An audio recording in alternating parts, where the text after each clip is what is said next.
Bien-aimé, tel qu'on est là, Amalek avait résisté à Israël. Dieu envoie Saül. Pas exterminer Amalek.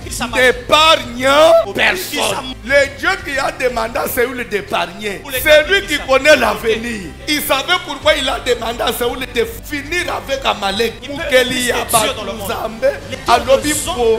Saül dit oh non, après tout, et Saül a épargné Agar. Un siècle, 2 siècles, 500 après, un des descendants de Saül se retrouve à Babylone. Le roi de Babylone va élever sur le trône quelqu'un du nom d'Aman.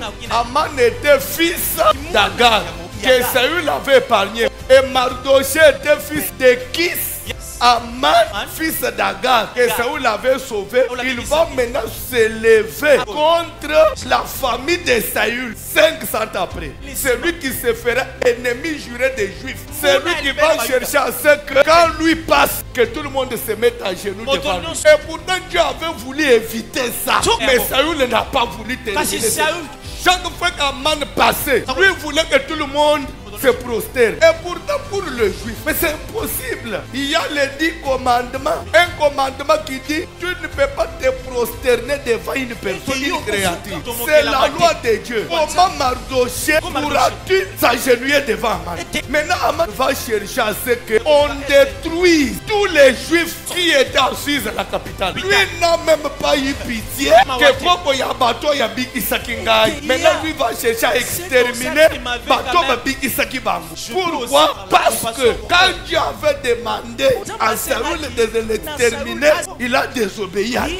Je voudrais que tu me rendes service. Lobana mukasa pembeni na yo. Bitumbo yoko silisa lelote. Yeba ke kotika la yabana na yo. Banguna yoko boma lelote. Yobi ba kotele melabana na yo. Malajo yoko longa lelote. Yobi kula bana na yo.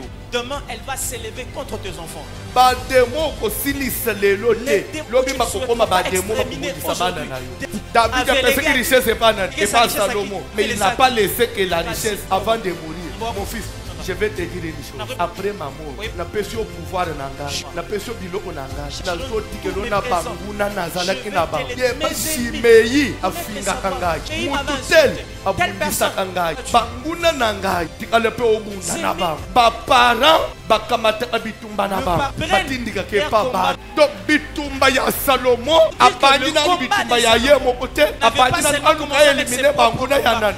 Ya papa. Et Bible dit lorsque Salomon élimina les ennemis de son père, c'est alors que son pouvoir s'est étendu. Salomon ne pouvait pas être à l'aise s'il n'avait pas encore éliminé les ennemis de son père. Le premier combat que tu as n'est même pas ton affaire, c'est d'abord l'affaire de ta famille. Pas ennemi à l'ibota. Papa Nabi. On vous dit qu'il y a des problèmes dans la famille. Papa, tu ne veux pas prier. Toi, tu ne veux pas combattre. Sache que ce que tu épargnes aujourd'hui, c'est ce qui va détruire tes enfants. Même 5 siècles après. Et c'est ça l'importance du combat spirituel. Mets-moi un like et pensez à vous abonner. Cela m'encouragera à créer plus de contenu pour vous. Merci d'avoir fait ça. Que Dieu vous bénisse.